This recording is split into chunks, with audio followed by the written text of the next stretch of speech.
right, we are live. I'll grab my iPad.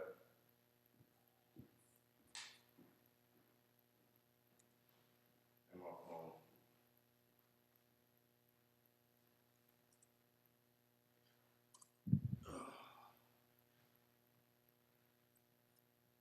Everything's recording. All right.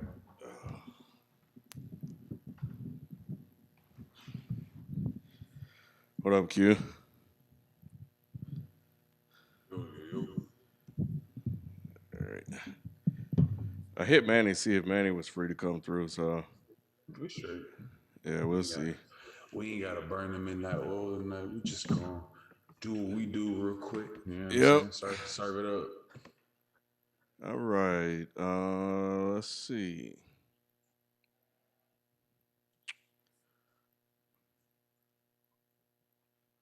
All right, here we go. This is the place where sports opinions collide. Dead in sports. I'm your host, Kenneth B. Inch. Joining me on the show, we got Shelton J. What's good, man? How y'all doing? Chilling, man. Q, the six man. What's good? What's good? Chilling, bro. Right, and let's jump into our show for tonight. Let me pull up the. We got a super chat off the bat. Mm. So Paul McWhite. Thank you so much, Paul McWhite, for the super chat, and everybody in the group. The super chats help us keep the channel running and keep the show going. So we appreciate all those that do. And thank y'all for joining us, those who joined anyway. Paul McWhite said, let me find it. He said, well, I never sent a super chat. Forgot to type his question. What y'all think of Brett Favre comments about the Chauvin verdict? Hmm. I saw it. He said it on the show. I think he said he don't think that he meant to kill him. Right. That's what he said. Yeah, something like that. But he was wrong. Yeah. Huh. Well, here's what I'll say. I was actually. It wasn't a long conversation, but just a couple of tweets with Jay Force on Twitter.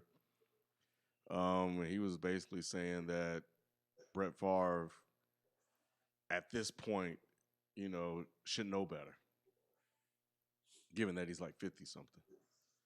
And I pointed out that he's a white man from a small city in Mississippi, a place that I'm all too familiar with. That's also 50 something. Guys like that don't change. And his response to me was that, well, you would think with him playing football and having black teammates that he would have learned to know better. My response to that was, well, he may have treated them teammates the way Bucky treats Falcon on Falcon and the Winter Soldier. He called them coworkers. He said they ain't even friends. Falcon said, "Man, we friends." He said, "No, we coworkers." So he probably looked at them as coworkers, or he looked at them as one of the good blacks, one of the ones that made it out. You're not like them. You're not on the sidewalk or at the store, trying to cash in a, a fake bill, $20 bill. You're not that. You're not in a position to where that can happen to you. Um, and because of that, of course, his vision would definitely be skewed because these are the elite of the elite black Americans, so to speak. And he could see where I was coming from. And, Brett Favre is just tone deaf or just set in his ways. So he views policing, like a lot of other white Americans in this country, as one way. And he views black people that are committing crimes as one way. They're criminals and they get what they deserve. So whether or not Chauvin intended on killing George Floyd, the fact of the matter is George Floyd died. So he got so maybe they could argue that one of those counts are not justified, but I'm pretty sure some of the other ones are. So for me, Brett Favre is just your white man in America that are in a lot of households right now saying the same thing. We just had a chance to hear it from him out loud. I completely agree. I think that for him to speak out like this, I'm conflicted. I hate it coming from him, and the reason why I'm conflicted is I want to say to Brett Favre, like, how dare you say this when you don't know what's going on in that man's head? All you know is what you saw, like what we saw, and you knew it wasn't right. So for you to say that this man didn't mean to, he did it. So how you know if he meant to or not? You know what I'm saying? I don't know that. But then again, at the same time, a part of me says he has a right to his opinion just like I do. So whether his opinion is right or wrong, he has the right to that opinion. But I just look at him like, to me, it doesn't matter. You know what I'm saying? It don't matter what Brett Favre says at this point in time. I ain't gonna watch his podcast. I'm never gonna tune in. I'm never gonna listen to him talk about anything unless you want to talk to me about what he thinks about a quarterback. I'll listen to him on that. But other than that, I don't want to hear nothing he got to say because none of his views probably line up with any of my views. So it wouldn't affect me in my day to day or nothing. So I don't care what Brett Favre was talking about. Yeah, I feel that. But Brett Favre still at his day and age has a lot of influence. Um, you know, and it carries a lot of weight what he says, his opinion, because his opinion could sway people that are on the fence about what happened. And maybe they may turn around and just look at it in the same light, or maybe it's confirmation for them to look at it in the same way. So, um, it is what it is. Yeah, he's not alone in sharing that opinion, that thought, and and that's is to share. But it is what it is, and if he's bold enough and brave enough to go out and say it, then he's more than capable enough to accept the backlash that comes with it, if any. And a guy like Brett Favre probably don't even really give a damn. So, it is what it is. A lot of people are going to comment on it. A lot of people are going to say a lot of things on it. And you're just getting a fair and balanced, so to speak, approach to it because you're hearing it from a lot of black people about it. So now you get to hear what, the white guy had to say about it. And now so you get both worlds. So yeah, was it surprising? No. Was it disappointing? Nah, it wasn't even disappointing. Brett Favre is who Brett Favre is. Brett Favre has done and said a lot of fucked up shit, a lot of fucked up racist shit, or can be viewed racist shit over the years. So it's not surprising. He is who he is. So yeah. But while we are on that, one thing, Kyle, when we were going through potential topics for the day, did mention LeBron's tweet because LeBron got us some hot water for voicing his stance on what happened to Mikael Wright. I believe I'm saying her first name correctly. If so, I apologize. But she was shot 4 times in Columbus, Ohio, by a police officer. I think his name is Daniel Reardon. 30 minutes after or before, I'm unsure on the details, but it was yesterday, and it was right around the time when they announced the verdict for Derek Chauvin, and LeBron posted, "You're next," and he posted the guy picture, and that was before LeBron saw any of the video, had any facts, and he had to take it down. Or he took it down. He didn't have to take it down, but he took it down because he didn't have all the information. So, according to him, it was causing a lot of extra hate and stuff like that. So, what do you guys think about what he did, like the tweet? I think the tweet was instinct.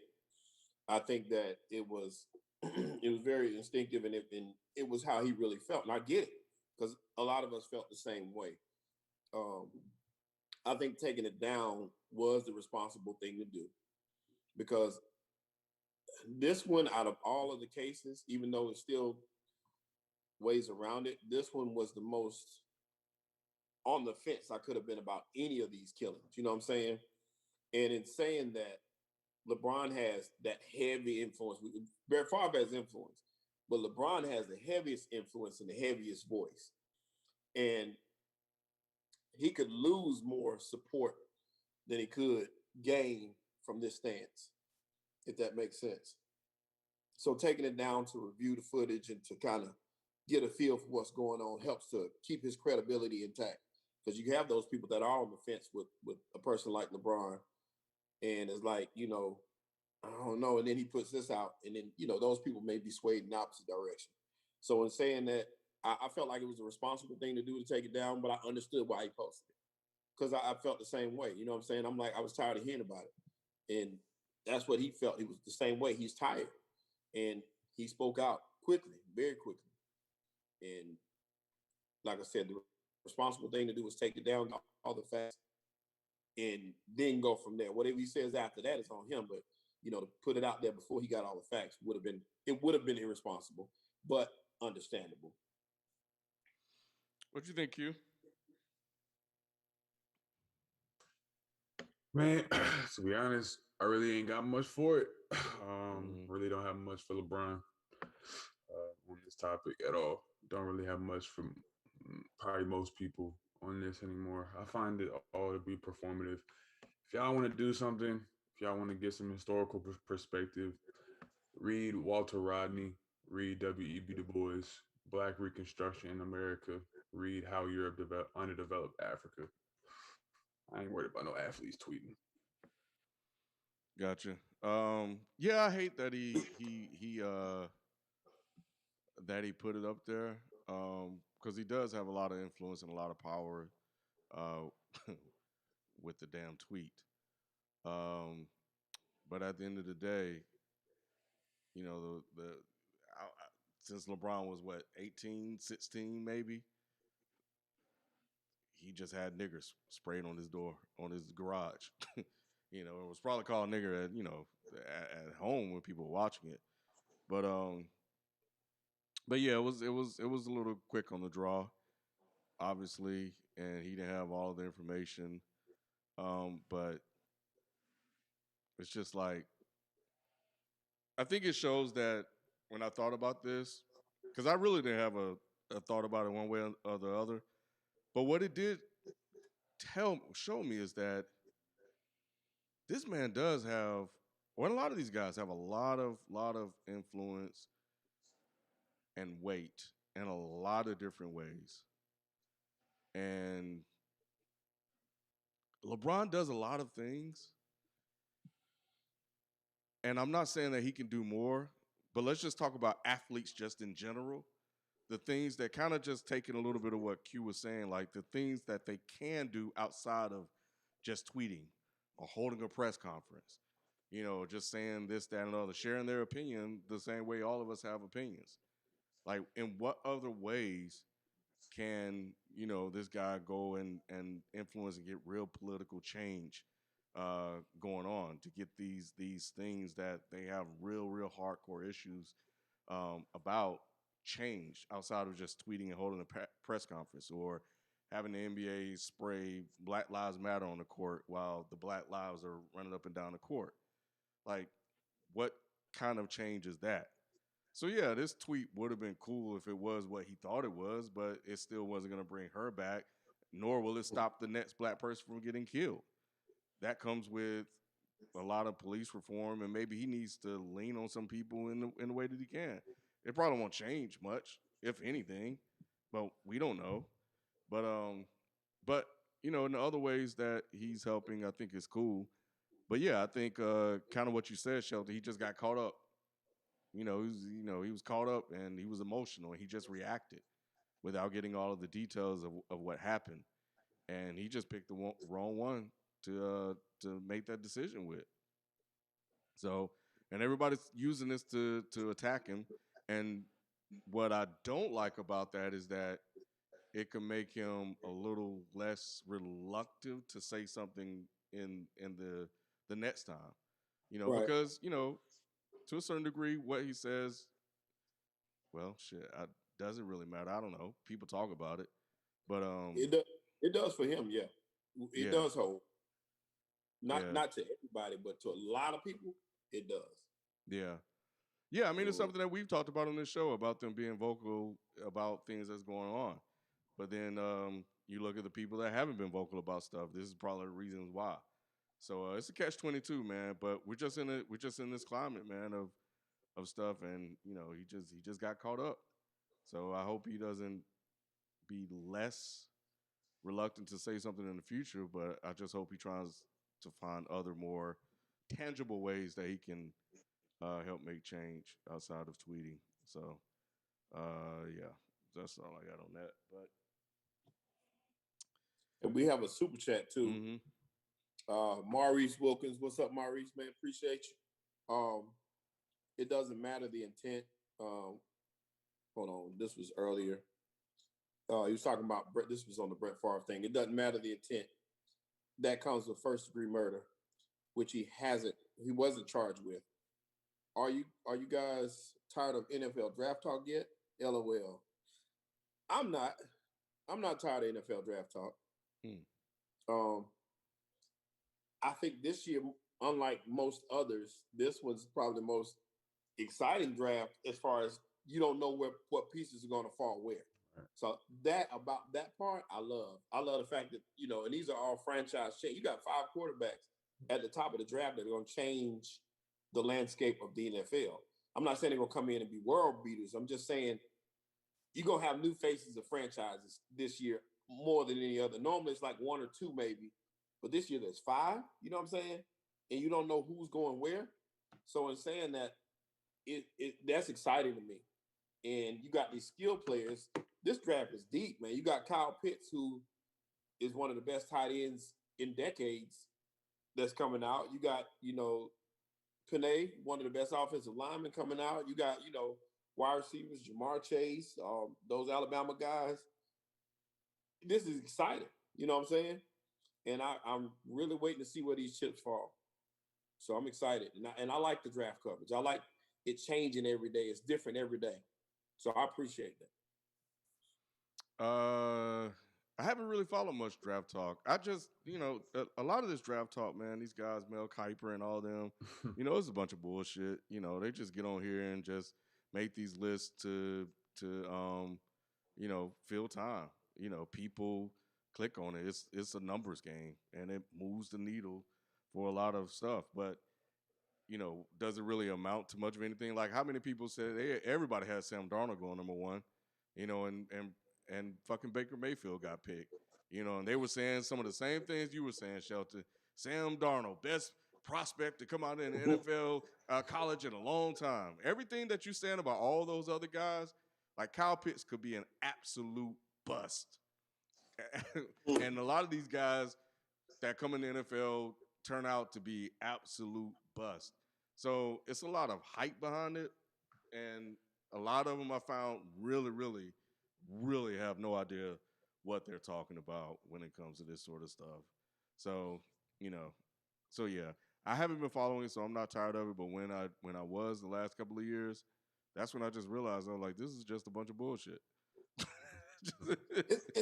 See, most years, like I said, I'd agree with you, but I watched some Kyle Pitts games, and he is that. You know what I'm saying? He's that dude, man. I done seen him make some plays, and I'm like, this dude is nice. And some of the other guys, the same thing. We saw what Justin Fields could do. We've seen Trevor Lawrence these last couple of years, so we know that some of these guys are that deal. You know what I'm saying? And Mac Jones, I'm gonna tell you what I'm guilty of. Same thing I said earlier. I'm real, salty about how quarterbacks play awesome during the season, and then they drop in people's minds. In the offseason, usually the black quarterbacks that drop. Well, Mac Jones for the longest wasn't even considered, but he played lights out football all year. So I was like, damn, I'm going against my own word because I wasn't thinking about Mac Jones. But if you think about it, man, it's good players this year, man. It's gonna be good this year, I think. Unlike others. Well, the other ones were prospects, but these guys actually performed on the field. So that's why I'm excited. That's really the reason I'm excited about them. Yeah, I Matt can say this. I can Jones. say this. I can say the same thing. Probably echoing a lot of those same sentiments. I haven't been following anything in regards to anybody outside of the Eagles and what probably the Niners and Falcons are doing. Those are the most interesting teams to me to follow right now. But I already know that Howie Roseman is going to do some terrible GMing on draft night, so I can't really expect much from him. But I am very, very interested to see what San Fran does. I want to see what Kyle Shanahan has up his sleeve, and I really want to know what really want to know if Atlanta invests all the way in Matt Ryan, or if they invest in a guy like a Trey Lance to stash behind Matt, or if they go with Kyle Pitts at the fourth pick. We'll see what happens. But I haven't been like super close to it, so I haven't had the fatigue this year. So Q, quick question for you. Do you think Hurts is going to be the starter week 1? Oh man, only Allah knows. Like this is this is like the way that Howie Roseman has been operating the last couple weeks. He's talking about competition. He's talking about Hurts is doing a good job. The coach is talking about it's a competition. I couldn't tell you. You have just as much a good guess as I do because we've been in a state of flux since we took Jalen Hurts. Like I knew that that pick last year was a sign of internal front office decay. Honestly, Where's Philly picking this year? I think we're at 12 right now, but so we're trying to make more moves. We traded from 6 to 12, and a lot of the fans, you know what I'm saying, we're going to be like, oh, it's a great, it's a great pick. We picked up, I think we picked up either a second or a first, if I'm not mistaken, in another draft in like 2022 or something. And people are like, oh, this is a perfect move from Howie Roseman. And I'm like, this don't mean nothing if Howie Roseman is the ones making the pick. It don't mean nothing because at the end of the day, dude has drafted zilch. Like how many Pro Bowler wide receivers has Howie Roseman ever drafted? Like name over the last 6 years. I mean, I can't name you the wide receiver that he's drafted or the skill positions that he has drafted that has helped this team. He's reached on so many linebackers who weren't good. He's reached on so many offensive players on the line who are not that good, who end up getting bounced out. His defensive drafting record, it's all abysmal, and we are stuck in purgatory with Jalen Hurts right now. And this is all because he couldn't foresee, or maybe he did, Carson Wentz flaming out, and he took Jalen Hurts. But honestly, if he was invested in doing his most complete job, I always maintain what I've been saying. He should have built around Wentz and gave him a real shot. But we'll see what happens with Hurts. He could be the starter, but I would bet against it not being the starter, actually. Yeah, he said there's going to be a quarterback competition. Now, if Jalen Hurts can't beat out Joe Flacco, that's a problem.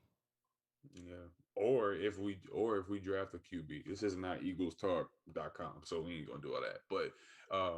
But in terms of where the draft is headed, it's gonna be interesting to see what the first 5 do. After that, I think that's when the draft begins, because you have a very deep position at QB right now. Guys like Trey Lance, who is enticing to a lot of people who are mesmerized by Patrick Mahomes. They're looking at that big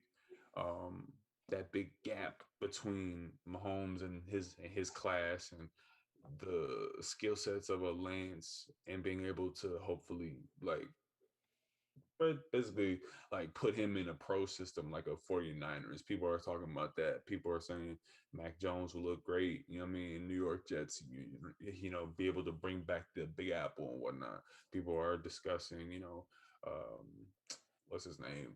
Other dude going to 49ers. Like, this is Justin Fields. This is, and his stock is dropping. It could be because of the narratives that people are trying to supplant, like what Ken is talking about with Mel Kiper and whatnot.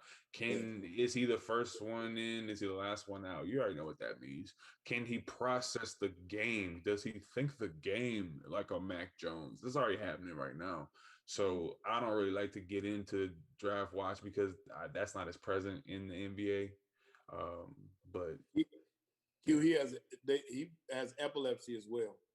Word. Okay. Yeah, that just came out too that Fields has epilepsy, but they were saying it shouldn't affect anything. Yeah. Because with medication, it's under control and it's a hereditary thing, and his family grows out of it. Yeah, for I sure. saw that. So no one knew this before, or it just wasn't public? I guess it wasn't public. I don't know how it could not have been, but I guess that's it kind of a wasn't. weird thing to just put out at the last minute. Right. That's a hit job, life. man.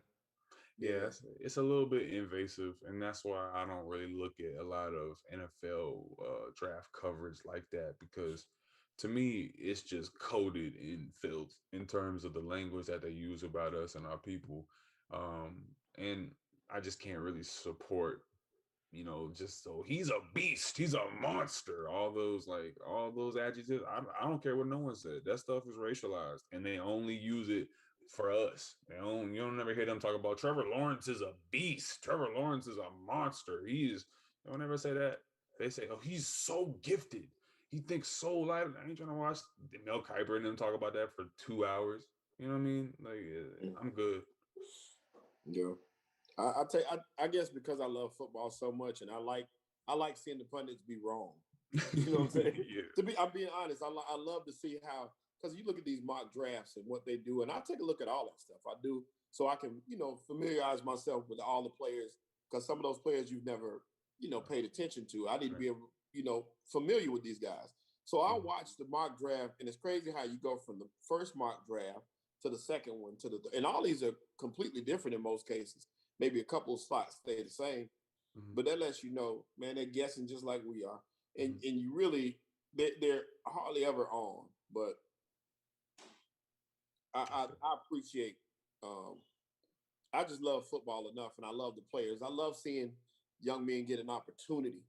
So what you make of that is so important, and it's just exciting to me. So yeah, I like that moment. Yeah, I mean, the only reason I know half these names because of COVID, I ain't get a chance to see any of them really play. I don't watch any college football. It's because of Madden. That's it. And they import the draft class and stuff like that. I'm just not in love with football in that way. To really care like that. So, but yeah, and then I don't know. Yeah, but I do think that I guess for me it's just I want to see the moves the day of. Like, let me see when they happen, who's going to be picked, where, and why, and then see what they do. When the season kicks off. Yeah. So we got a super chat real quick, y'all, from Manish Gundar. Hey, appreciate that super chat. I really do appreciate it. Thanks for making working from home less awful. We appreciate you. Appreciate you too. For sure. Yeah, appreciate that. Appreciate all y'all. All right, so Anthony Davis is returning tonight versus the Cavs. He will play 15 minutes. The Mavs. They're playing the Mavs right now. Did I say Cavs? Yeah. Okay, Mavs. Yeah, the Mavs. So yeah, he's gonna play 15 minutes, and that's it. So he's been out for a while now. I was trying to see if they had a timeline, but it's been pretty much about 2 months season. Almost. Yeah. So we'll see how that go. So he comes back. I don't have a. Do you know when LeBron is set to return? They say he's at least another 4 weeks away, if I'm not mistaken. I don't think it was that long. He's 4 more weeks away. I think he's back to light activity. I thought it was only like a week or so away. I thought it said like 2 to 4. I don't think which would be in line with 6 to 8. So that's not crazy if it's like 2-3 more weeks. Yeah. I know he's back to doing on the court work. Because he's been out for like 5 weeks, right? Five, 6. So probably like 2-3 more.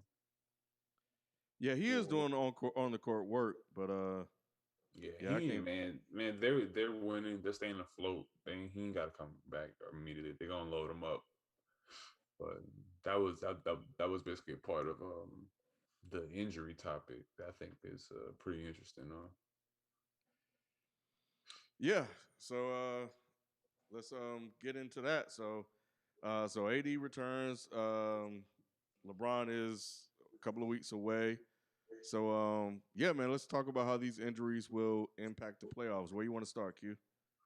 Yeah, I just wanted to table the question, like basically in the same way you said it, but adding on, Harden, his hamstring, Kawhi is recently, got a soreness in his foot with that issue. Tyronn Lue, who deserves Coach of the Year nod, said that Kawhi is nursing this back to health and he should be okay. He wants to get back on the court ASAP and he just wants to hold him out just for precaution. I want to be able to speak. There was another injury that is definitely going to affect, if I'm not mistaken. So we have Harden, LeBron. Oh, yeah, LaMelo LaMelo. Ball. We need to talk about LaMelo Ball coming back. And Trae Young is hurt as well. Trae Young for sure. So let's just start on those. When it comes to how will injuries affect the playoffs, I'll ask the question to y'all like this: you think that we're gonna be at a point where coaches are having to, due to the load managing and due to the amount of injuries that we've seen, you think that come playoff time, guys will be cycled in and out, missing a game here and there? Do you think it's all a matter of who is the most healthy will win the championship? You think that we'll have these type of setbacks in the playoffs, and of the players that are coming back or battling the injuries, you think which is the most impactful to their team? Which injury impacts the team the most? Well, I'll say.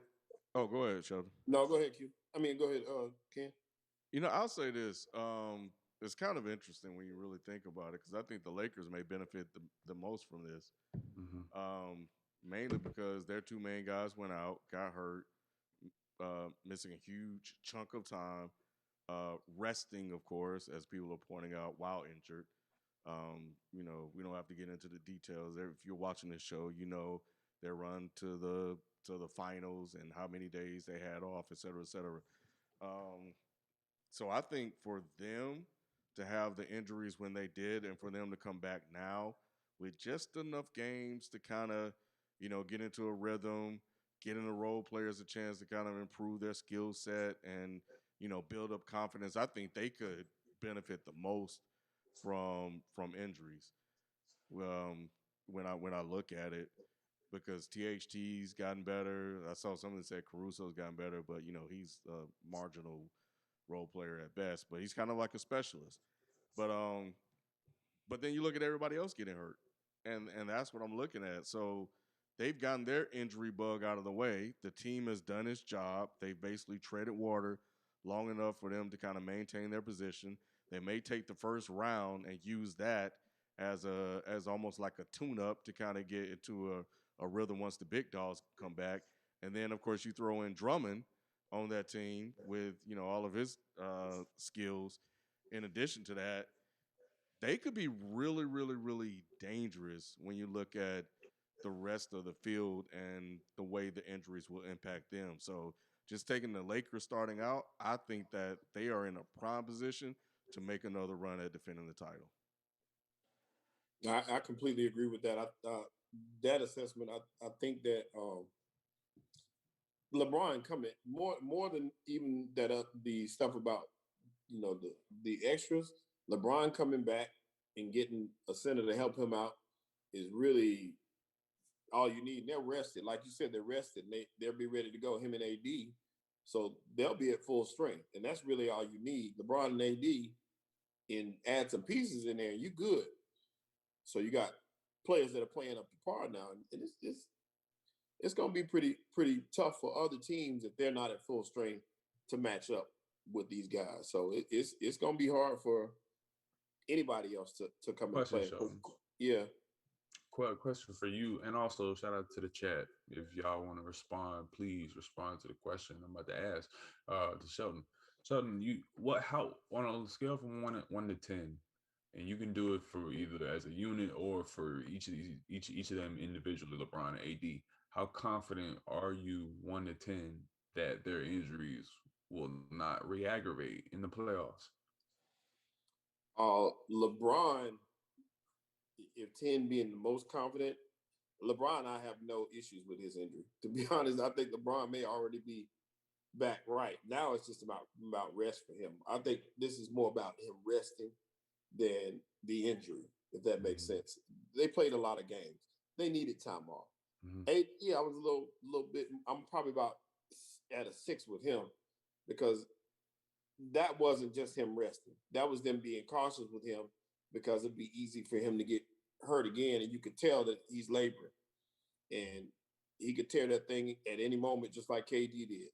So with him, I'm a little bit more worried. That ankle sprain with LeBron was, wasn't pretty, but I don't think that's something that's going to affect him at all. So, and once again, anytime you got LeBron around, you got a shot. And they got weapons in place. They got him, like I said, they added Drummond. I don't think Drummond's going to be that big of a factor. I don't know why. I just don't feel like he is. But it's still better than what they had. It's better than Gasol. So they just need Drummond in that context. And I agree with you. I'm actually a 5 on AD. Not very confident. The nature of a calf that leads to your Achilles, that injury in the playoffs, I don't see that getting much better. If he is 100%, like, then that's amazing. But I know for what they reported, AD was dealing with like tendinitis or something of that nature, and that don't go away in just a month and a half. That don't go away in just like a couple of weeks rest. And if you're talking about ramping him up, it doesn't even matter if you ramp up, because then the injury like that can flare up at any point, where if you just move wrong, you have 2 days of activity. And this speaking from experience and from other athletes who've dealt with this, AD playing NBA level playoff basketball every other day on this injury 4 times through 4 rounds, like, come on, yo.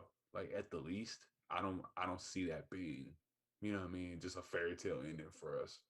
It's gonna be something that's like very interesting. But Ken, how confident are you? 1 to 10. I'm kind of in the middle. Well, I'll say, give me a 6. Only because of AD's body. AD has always had, injuries throughout his career. He's been better the last few years in being able to stay relatively healthy by comparison. But we saw what happened with KD. We see what happened with him. And, I'm with Shelton. I think they were just being extra careful. And then, we'll get into him later, but we see what happened with Harden. We see how long it's taken for KD to even get back on the court. So I think they did the right thing in holding him out as long as they could.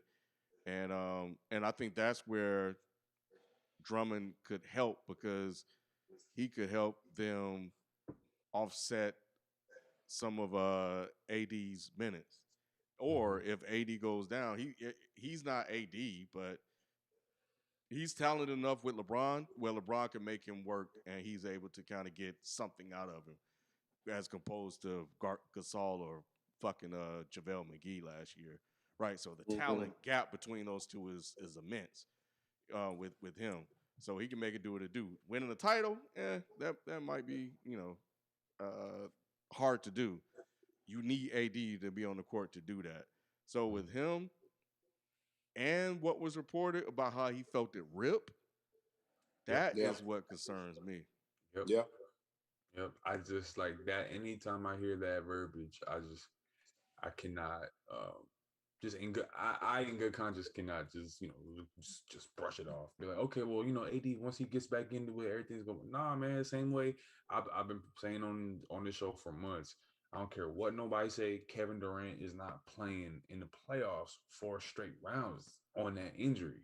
Just coming back and not having a full season, not even having the real time to acclimate. Yeah, no one questions KD. Can he, when he feels good, can he go out there and immediately, what I'm saying, be a factor? No one's saying that. It's how long can you sustain your recovery? You know what I mean? And that's what is the sign of an actual rehab job, instead of it being stressed by not just the schedule, but it's being stressed by the environment. It's being stressed by all types of factors that guys are going through. And I know for a fact that these guys are nursing these injuries with supreme caution because of the extent of the schedule and how frequent the games are. I think I saw that the Pelicans have played like 8 games in 10 nights or something. It's just like Wow. it's yeah, man. It's getting to a point where the guys who were in the bubble last year, like I've been saying, were going to be at risk of very serious soft tissue aggravations and injuries because of the 70-day turnaround, and then of the lack of, I think, comprehension by the players union to actually look at this from the perspective of, all right, we might get these billions, but some of our guys might have shorter careers because they're competing in a very it's a very shortened season. But Mhm. it's just one of those things. It's very interesting. I wanted to stay in the same vein of injuries and pass it to Sheldon in terms of the Brooklyn Nets.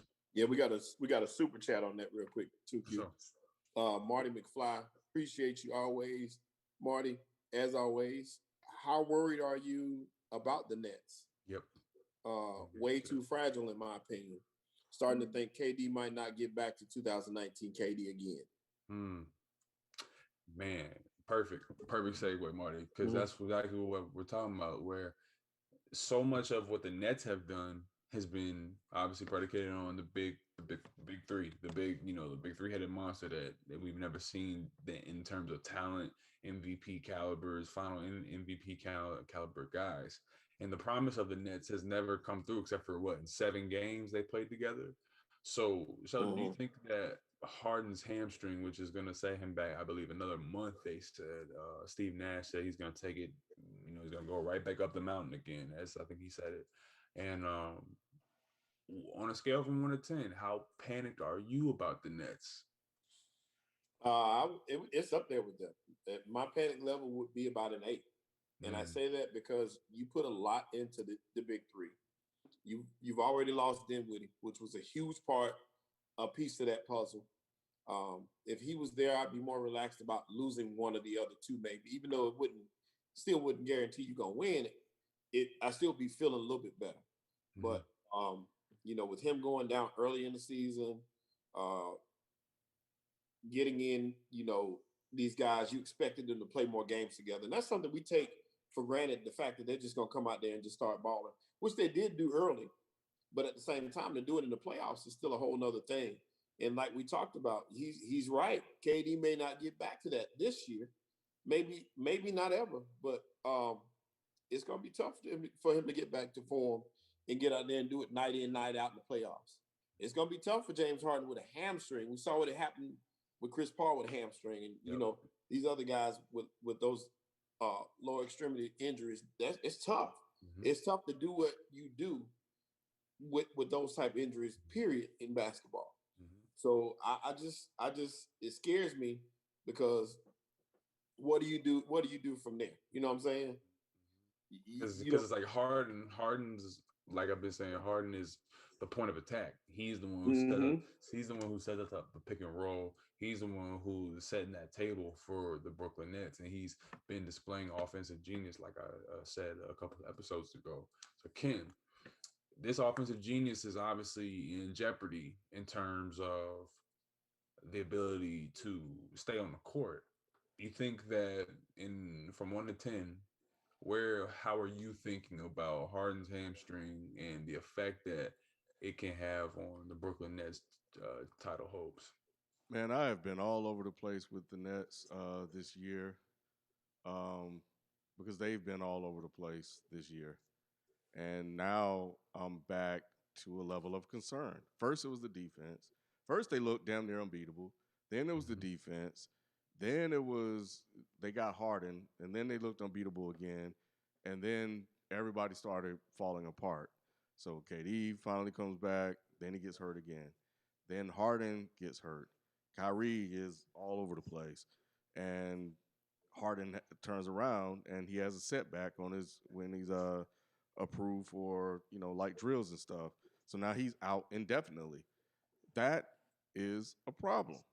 And when I think about Harden in his Rocket years, his usage rate was extremely high, but I don't recall him really breaking down like this. So for him to have an injury, it's like, what in the hell is going on in Brooklyn?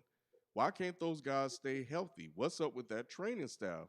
What in the world is going on there that is causing these guys to break down? And without Harden, it is going to be extremely difficult for them to win a playoff series with just Kyrie and a 75 to 70% KD. It just Mm-hmm. is, because as you pointed out, Harden is the engine that makes that whole thing go, and we've seen them struggle in the last couple of games without Harden and without KD. So it's going to be interesting, and they don't have a coach, so Mm-hmm. so they don't even have a coach that could coach wins out of them. So you take what they're doing now and you put this in the playoffs, it's not going to look good. It's not going to be good for that team and all the promise that they had coming together. And KD's going to be a year older, and so will Harden. So we'll see. But yeah, man, I'm worried, man. I'm worried. I agree. I think I'm up to a 7 on my worry scale with Brooklyn, and it's been steadily climbing because I'm feeling very 2021 Chiefs about this team. Mm, Um, Mm. like I've been saying, no, there's no such thing as a sure thing in sports. It's just something about almost like sports karma, where if the deck is stacked too much, too fast, too soon, then it's like almost like within just like the laws of sports that I'm sorry, you must get upset or you must not fulfill the actual goal of what you're going for. Like LeBron and D Wade in 2011. It's like, mm-hmm. all right, too much, too fast, too soon. Y'all are Mhm. destined to get it. No, it didn't happen. You look at the Panthers. Cam Newton, you're the MVP. You should easily beat this washed up. Oop, you lose. And it's like I think about the Chiefs. So this is the greatest quarterback have we've ever seen. Same thing with this trio. We are getting these narratives that all they got to do is just put the ball on the court and they'll win. That's poppycock. And anybody who is an avid watcher of basketball can look at the fact that Kyrie, KD, and James Harden have shared 7 games on the floor together. Mm-hmm. And there's gonna come a day when they're gonna have to face competent coaches like a Eric Spoelstra, like a Doc Rivers, who will put pressure on you at least and make your guys guard. So if Mhm. you're KD and you're James Harden, 2 phenomenal all world players, if I'm one of those coaches, I want to see if KD can sit in the chair for 4 games at least. I want to see if he can go 7 games with us. I want to see Mhm. if they can if we blitz James and make him guard Jimmy and we get Oladipo back or we run Robinson off screens. Let's see if they're gonna run around all game. And I don't think that it's right now. It's not a good bet to bet on that because history hasn't shown that they can handle the wear and tear of this season right now. Mhm. And like you said, doing it on back-to-back nights in playoff intensity basketball, Yeah, that's where the problems are going to come in. exactly. And we already talked about the coaching part of it, aspect of it. Even though I feel like Steve Nash has a lot of help, can he make those adjustments that's necessary in playoff basketball especially with people in and out of the lineup and with things that are happening like it's happening. How engaged will Kyrie be? You know what I'm saying? It's a lot of questions. That team got a lot of questions. Got a lot of talent, but just as many questions as they do talent. Wait, do we have any super chats? No, we waiting on the super chat. Y'all come on. Because if not, let's take it to Charlotte. Let's start. I'll start with you, Sheldon. LaMelo coming back. Y'all are in the 8th seed. Charlotte Hornets have fallen about 4 spots from 4th or 5th to the 8th. Ever since LaMelo Ball had that hairline fracture, I believe, in his wrist. I think he broke his wrist. And from the perspective of somebody rooting for Charlotte, obviously, how optimistic are you that LaMelo's return in about 10 days, they said? Yeah. How optimistic are you rooting for LaMelo to get you all back right within the stronghold of the East? Secretly, quietly, I was kind of hoping he stayed out for the rest of the season. I felt like we needed another piece. I don't feel like it. I know we need another piece. And I felt like the draft would have helped to put the Robin to him, or the Batman even, with him by making the lottery, getting into the lottery. But him coming back, I'm not saying that they're a shoe-in, but they're going to at least make the play-in. So in saying that, I think that it's the land of purgatory where you're good enough to make the playoffs, but you're not going to improve that much from the draft because you're too high. So that's where they're going to be this year, and I'm scared of that. So I think that him coming back does help the playoff push. I think it does.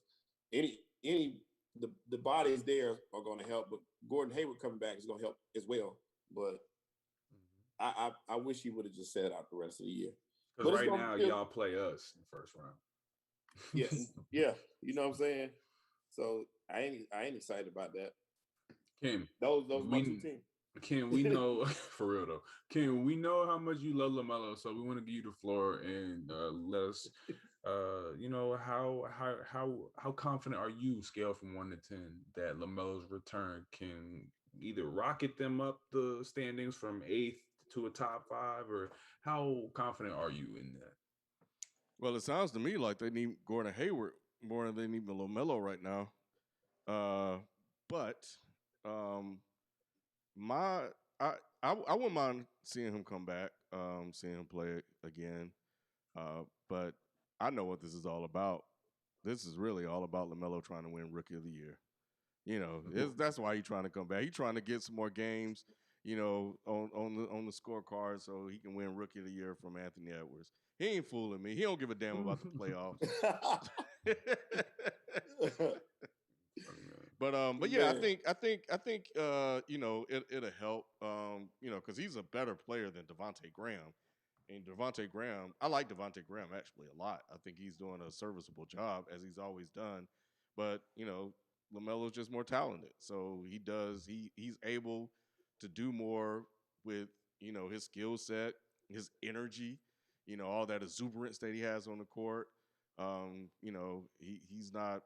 It's also new and fun to him right now, so he don't mind chasing down rebounds or going out of bounds for a ball, missing it, and then coming in when the guy's coming up court and poking it out from behind them when they think they can just dribble up the court. That's what he does. That's why I called him. He's like he's a little guy that runs all over the court. He just bothers people, and that frustrates people, especially you're a grown ass man. You've been playing in the NBA for a while. That stuff gets on your nerves, man. This little kid running around, you just always bothering you. So so he kind of does those things in addition to his skill set. So I think he'll definitely be a plus for them.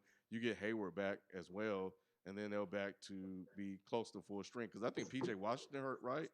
So he's back. He's playing. He's coming off the bench now. Off just the bench? Him and Hayward. Yeah. Dang. Why? I mean, he's playing good though. The last game he scored 20-something points off the bench. Yeah. So I like him. He does play good. But why did they bench him? They didn't really bench him. I just think that they eased him back, but it worked. I guess it's kind of to help the other guys. It really doesn't matter. He's still playing the majority of the minutes. He just didn't start. I don't know. I didn't go into looking up to see why they did it that way, but That's the way I looked at it. Like, let's get But these they've guys had a because they series start. of injuries, right? They've been, Yeah. yeah. Oh I yeah. thought so.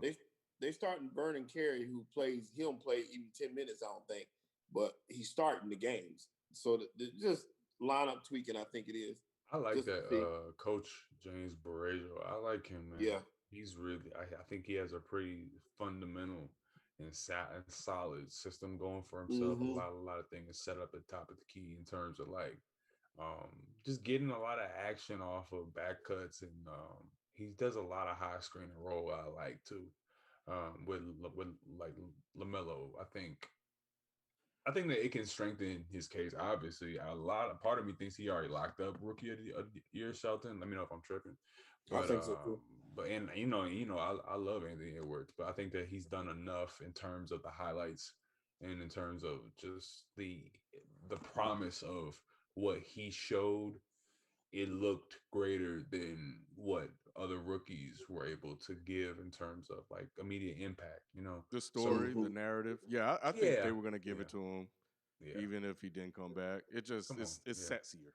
Yeah, it's like it's almost like as much as everyone who liked LaMelo's game was definitely the loudest about it.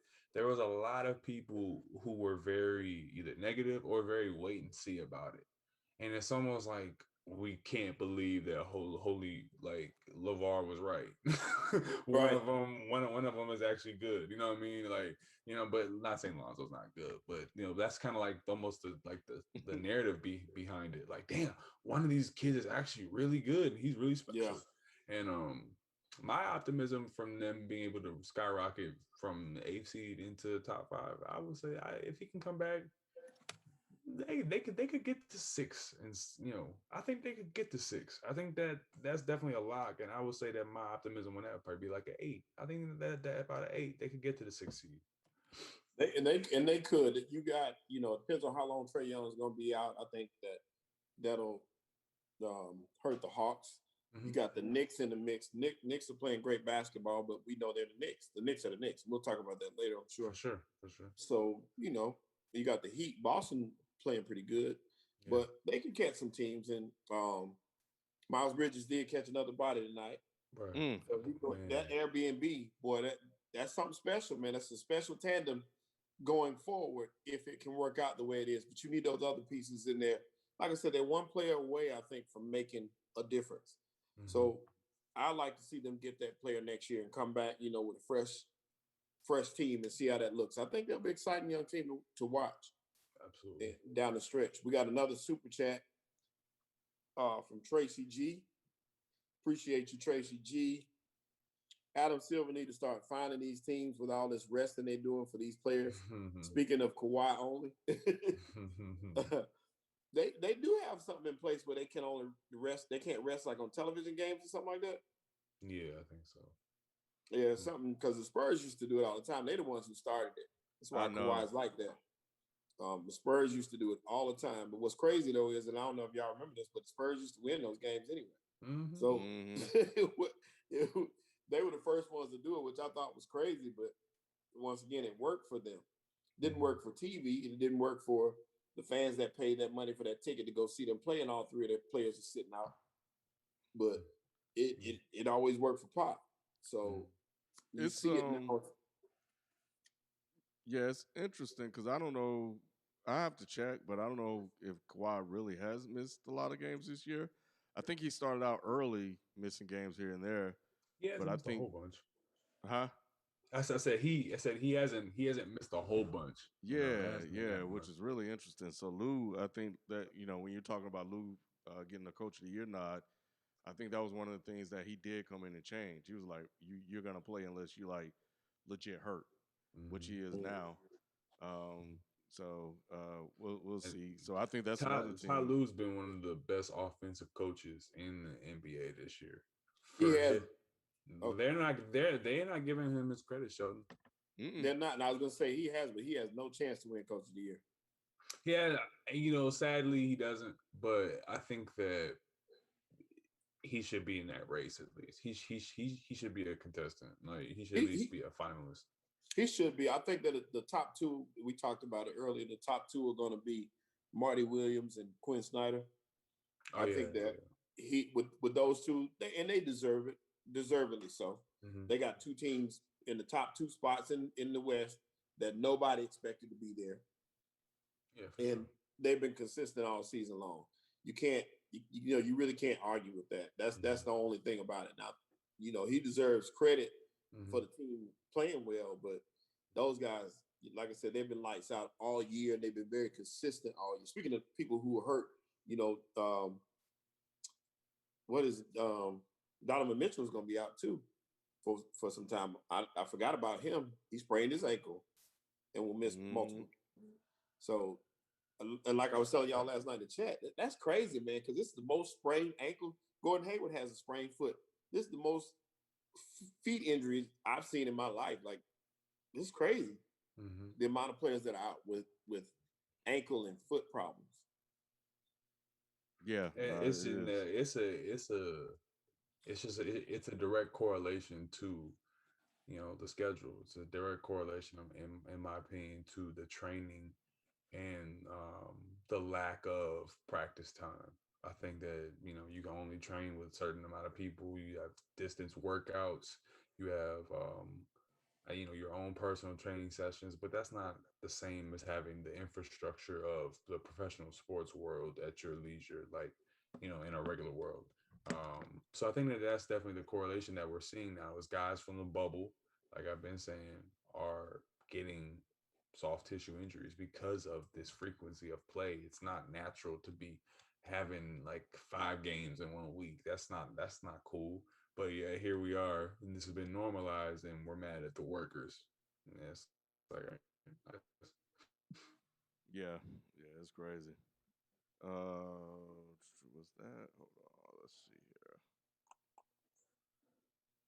here. And also, a lot of those guys are definitely not also as hurt as they say they are. Some of those guys, because they first of all, they deserve to get a rest, man. It's like 70 days of an off season. Some of those teams definitely told them, "Hey, look, the minute you feel like you need just a little something, just make it look good on the court. Go down, stay down, and we'll get you some rest time." That's what a lot of these teams are telling their stars, in my opinion. Yeah. Where you want to go next, Q? I think that we can go to the Knicks, and then like if we have time, then we'll go to the second topic. I think that we should combine a little bit of speculation with a little bit of celebration. The New York Knicks, Sheldon brought them up because I think it's just all around damn near holiday for Knicks fans right now. Every day is a holiday. The Knicks are currently the 4th seed in the Eastern Conference. Under Mike Thibodeau, they've been able to surprise virtually the entire NBA world along with the Phoenix Suns and go from being a basement, bottom-dwelling, quote-unquote, joke of the East, like I said, to being in that top 5 seed. So will the Knicks blow it is the question people are asking. And I think the more apt question is, will the Knicks get in their own way? Because with the acquisitions of people like Leon Rose in the building, when you have, competent voices that have now taken hold in the smaller parts of the brass of the organization, there are people who are beginning to speculate, man, the Knicks can do something not just in the playoffs, but their future and blah, blah, blah, blah, blah. So before we get to the weeds of the conversation, how do we feel, Sheldon, about the Knicks being in the 4th seed? Surprised, not surprised? And let's just, let's just start there, and then we'll trickle into some Zion talk. I think that if you say you're not surprised by this, then you're the biggest liar on the planet. I think Thibodeau was surprised by this. So I don't think there's anybody that saw this coming. I knew they had some good pieces, but there's no way I would have seen them being in the 4th seed and playing this well right now. How many games in a row have they won? 8. 8 games in a row. Yes, you know what I'm saying? With this roster, it's just remarkable, and it's impressive. And I forgot about him when I was mentioning the coaches of the year too. Yeah, Thibodeau, honestly, number 1. Lee Rose and those guys, those executives, man, they deserve all the praise in the world. Mm-hmm. But this Julius Randle rebound and play reminds me of Zach Randolph when it clicked for him, which I had a story about that too. Yeah. It's a funny story about that. But when it clicked for him, it was a similar situation, how he always had the talent. It just clicked one day. It just hit him, and he worked hard that summer and came back a different player. That's kind of how Julius Randle did. He's always had the talent. He had the talent at Kentucky, but now he's showing it. But to answer your question, well, let me tell you that story real quick. Yeah, go ahead. I used to work in Lenox Mall at Lids.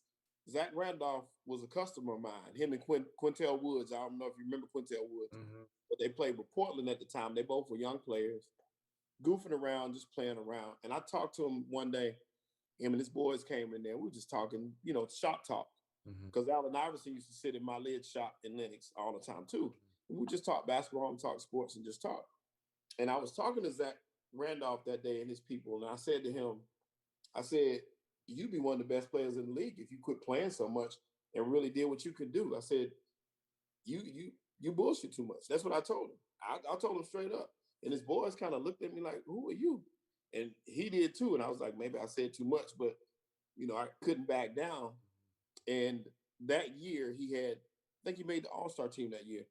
But I read in the Slam magazine in an article where he said he was in the mall and a guy told him, and he said what I said.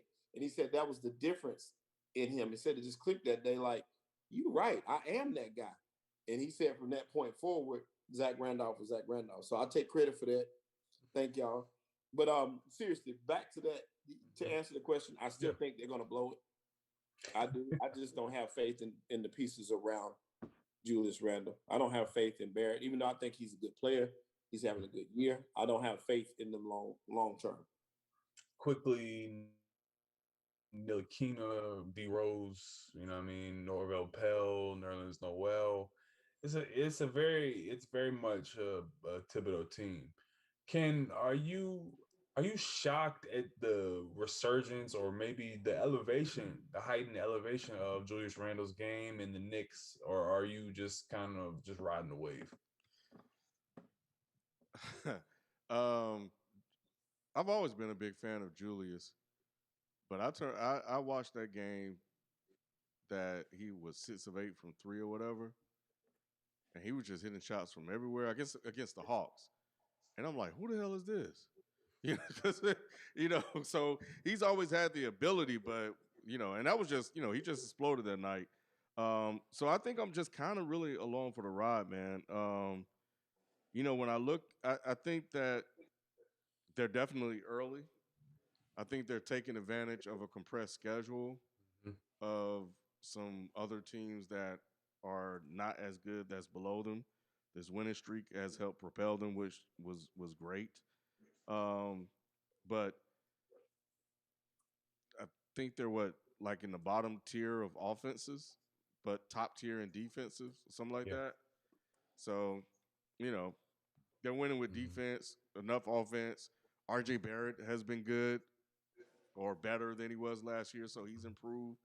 So I think R.J. and Randle are making a good team. So it's a fun, interesting story. My concern is Thibodeau. And can he sustain this for the next couple of years? Is he going to run these boys into the ground as he usually does? He always comes out the gate hot, and then they just fall off in the seasons after. So, I'm going to just jump off on that because that's the perfect point. Julius Randle leads the NBA in minutes. Really? Julius Randle by far leads the NBA in minutes. Check his last 10 games of minutes. It's all like high 30s, early 40s. And I'm going to just be real with you. We have to be cautious of that because the guy that he has coming off his bench is a victim of that. Playing 6-man right now, the dude should be in MVP form. I'm not going to make no blame, even though I might have just done that. But I think we all know that there's no reason why D Rose should have been in that game against the Sixers in the playoffs. And I'm a Sixers fan. So Thibodeau, I hope he learned his lesson, and I hope that he, what I'm saying, is able to manage these minutes a little bit more. Because that brings me to the larger picture here with the Knicks. Obviously, we want to give congratulations to this, great play that they're doing. I think they're like 33 and 26 or something. Um, and obviously, this is, a cause for commending a great coaching staff and commending the elevation of, like I've been saying, Julius Randle. But another big subplot here is, can the Knicks sustain this level of success over the next 4 years, as a certain somebody in New Orleans who recently made comments about loving to play in New York will either become a free agent or has the ability to turn down the tender from their team to extend their contract. And that person is Zion Williamson. Zion was projected to be, obviously, on the Knicks' radar prior to the ping pong balls that were selected to organize the draft order of Zion's draft. And many people were expecting the Knicks to be able to, build around Zion. But instead, they not settled for RJ Barrett, but they ended up landing on RJ Barrett.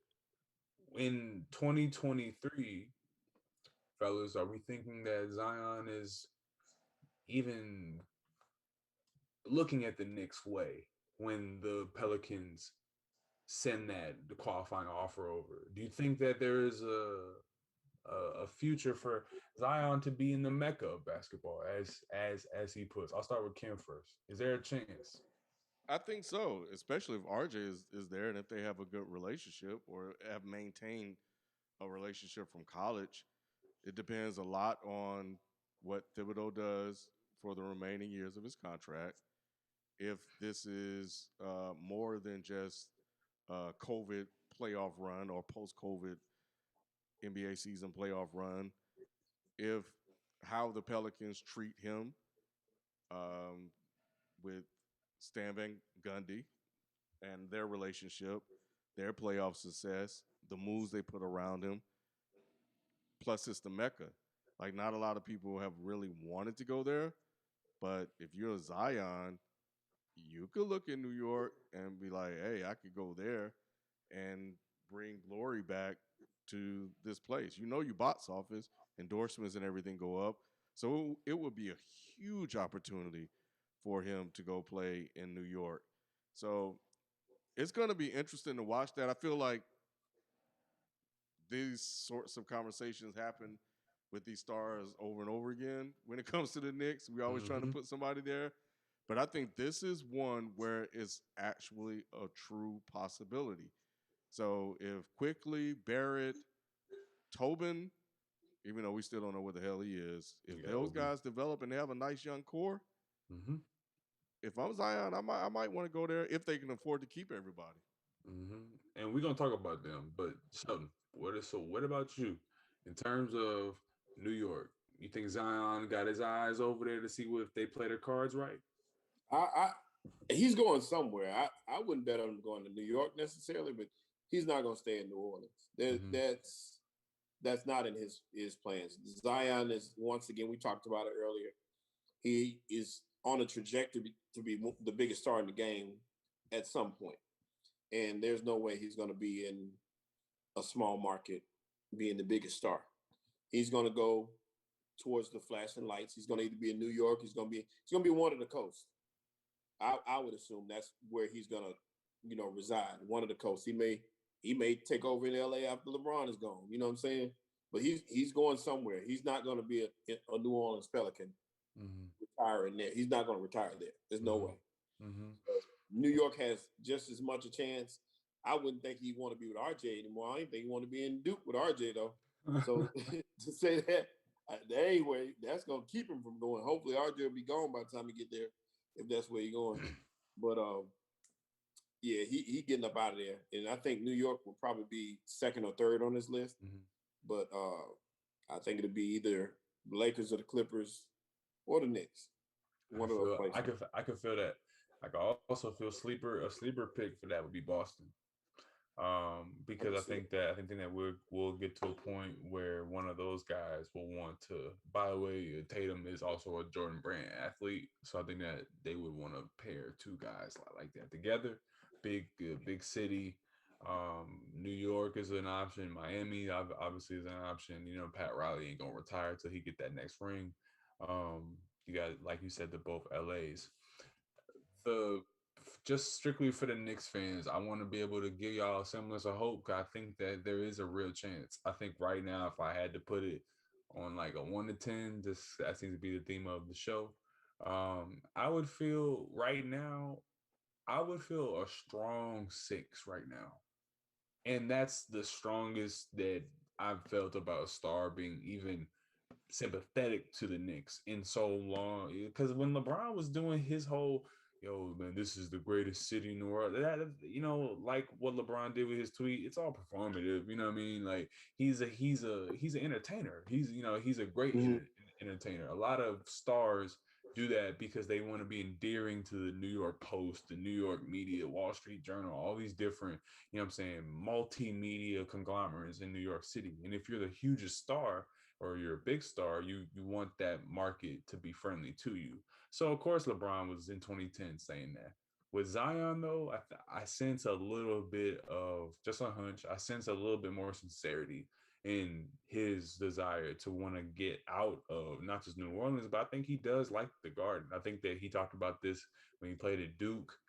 And if the Knicks can get another complimentary star before, and if they can sustain that, I think Zion does have a real chance, and he will take a look at New York City, certainly. Mm-hmm. Um, The only reason I think Boston doesn't, like I said, I think we're thinking about him as opposed to like a LeBron player. mhm, I think Zion is one who will be guided more so. I think LeBron has people around him, but a lot of his decisions are his. Similar to how Kobe is. A lot of Kobe's decisions were his decisions. yeah. A lot of LeBron's decisions were his decisions. Hmm. Jordan's decisions were his own. Zion is going to be guided.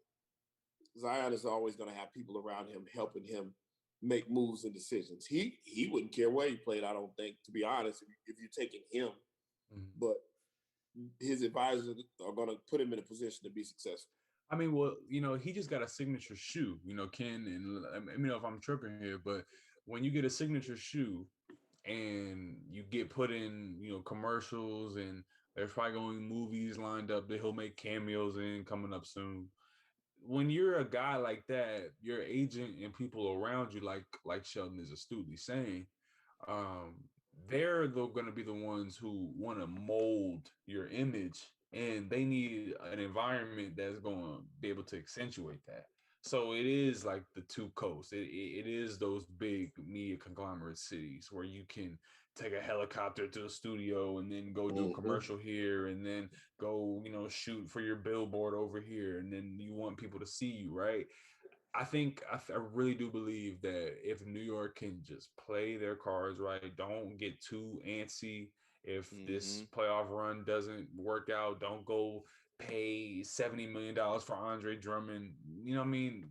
Play your cards right, and you might be actually able to lure a guy there to actually be your star. And I could see Zion putting on that orange. That would be kind of dope, honestly, because as much as people hate the Knicks fans, as a Sixers fan, I don't hate the Knicks, man. I really think the NBA is super fun when the Lakers and Knicks are good. Yeah, I mean, he's even commented that he likes playing in the Mecca. But LeBron said the same thing too. So, Mm-hmm. we saw he went to to LA. So it don't really mean much what they say. Mm-hmm. But yeah, I mean, if based on those comments, they could start. I think you're spot on, man. What you said, play it cool. Mm-hmm. Just play it cool, and let the situation be what it is. Don't get Exactly. thirsty because they were too thirsty for KD and all these guys, man. Just play it cool. Mm-hmm. Mm-hmm. Cook them, It's man. like, man, sometimes when the cute girl gives you her number, you don't want to go home immediately and be like, "Oh my goodness, thank you so much." Like that, that's a little wild. Give us 7 days, brother. 7 days. You know what I mean? And you then you got come no back. 7 days, dude. Man, you know what I'm saying? Like, I mean, certain players got it in certain ways, but when you the Knicks and you know what I'm saying, the prom nerd, you can't really be, you know what I'm saying, waiting on your chance. You got to go get it. So we go see, man. Ken, I wanted to lead in with the Pelicans one. If you wanted to stop there on that rebuild, we got a couple super chats. I got to get. I'm sorry. For sure. No, you good. Got a super chat from Jan Jones. That's my mom, y'all. Hey, mom.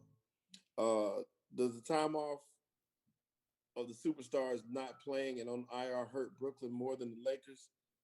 Or will they be just as tough come playoff time? I think I missed this way earlier.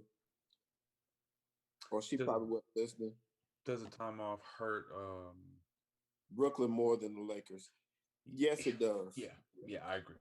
It hurts Brooklyn more than the Lakers because the Lakers have a year under their belt playing together already.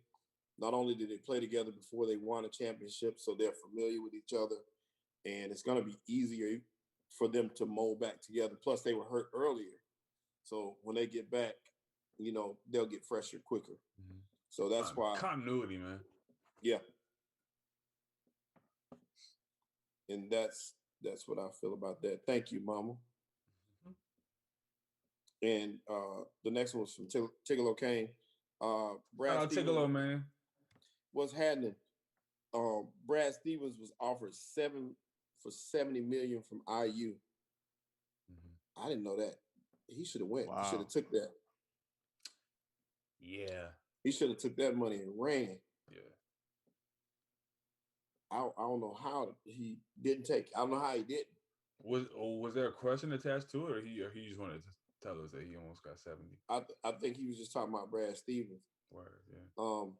As we all know how Ken feels about Brad Stevens. So he should have took that money and ran, bro. Because he ain't gonna get 70 million in his time left in Boston. He's not gonna make it. Not with Kimba shooting like that. Thank you, Kimba, thank you, Boston, for taking Kimba off our hands. Don't do this. Time. You ain't gotta do all that. I knew it was time. You don't gotta do that to them. You don't gotta do it to Kimba like that. I knew it was time. And Charlotte caught it for signing Terry Rozier at the time, and they were like, that was a dumb trade. I was like, it wasn't a trade, first of all. I didn't think it was a bad move. I thought it was solid. It wasn't, because he was a solid player who played well. So you paid for it. You have to overpay to build sometimes. Unless you already got it. The teams that don't have to pay are the ones that have history and all this, build up stuff. So some of these, because valuation, man, valuation matures over time. So like a contract of paying Terry Rozier, you know what I'm saying? If I pay Terry Rozier, you know what I'm saying, $10, you know what I mean? Then in a year, when somebody needs, $10 player, you know what I mean? Then it's like, right. It looks better because it's aged, and I can actually trade assets for that and get more back from my buck. You know what I mean? The same thing here with the $1 million contracts that he has. It looks good now if you wanted to package him in a deal to get a guy. Mm-hmm. And yeah, it'll work itself out. For sure. Do we have any more super chats? I think that was the last one. For sure. Yes, rest in peace, Terrence Clark. I meant to say that earlier too. Damn. The Kentucky product. I don't know what happened. They just said he worked out in LA today and died on the way to the hospital. They didn't say what happened between the time. So somebody know, please say it. That's tragic. That's actually tragic. Prayers to the family. And recipe Shock G as well. Yes, I was gonna say that too. For real though. Always a clown when the underground want to come around. So final topic for the night. We're gonna get into quick little deep dive on. Let's start with just two teams tonight, because I have a whole bunch that we can go back through over the weeks. We're gonna start with the Pelicans, and we're gonna start with the Minnesota Timberwolves tonight. And we're gonna just assess these teams, our opinions on a couple things in terms of just coaching, unlocking Zion's potential. What is the issue? Who is Stan Van Gundy? What is the issue in Minnesota? Anthony Edwards ceiling, things of that nature. Um, you all love to go in on Anthony Edwards in the chat, so I think that we should start actually with Minnesota.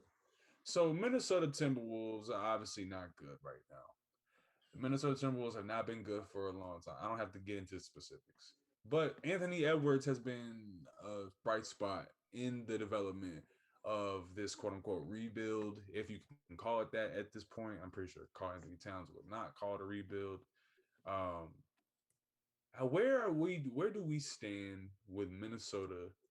And is Anthony Edwards the answer, or will obscurity continue to plague Minnesota? I'll start with Sheldon. I think that he could be the answer. I think that there needs to be somebody else coaching him, somebody else directing him. I think, yeah, like you said, we go at it in the chat about Anthony Edwards always. I'm hard on Edwards, and I'm hard on him because I do see the potential. I know he has the potential to be great. I just don't think that he's being utilized properly, and he doesn't have the mindset to do it himself. He needs somebody to come in and kind of guide him and get him where he needs to be. It can happen in Minnesota, I'm sorry, but it would take a new regime to get it done because he's not getting what he needs at this point. No, nobody on that team is. Because like I said, I watched that game the other night, and Cat started out hot, and then next thing you know, they went away from him. They started, doing all this one-on-one stuff that they do all the time, and they got behind by 20. Next thing you know, they're down by 30, and it's over. Mm-hmm. So I think that they can build around him. He's definitely a building block, but he's going to need a good coach, and he's going to need to be surrounded by a cast of characters that A, will help him get better, and B, will hold him accountable. Because right now he got the green light, and ain't nobody that's really helping him from what I see. So I don't like it. I don't like how it looks. Ken, is AE the Edward? Is AE the answer? I don't know. I think he's going to be good. I think he's probably going to be more of a scorer than an all-around guy. I think he could be the answer, but I think the Timberwolves will prevent him from being the answer. The same way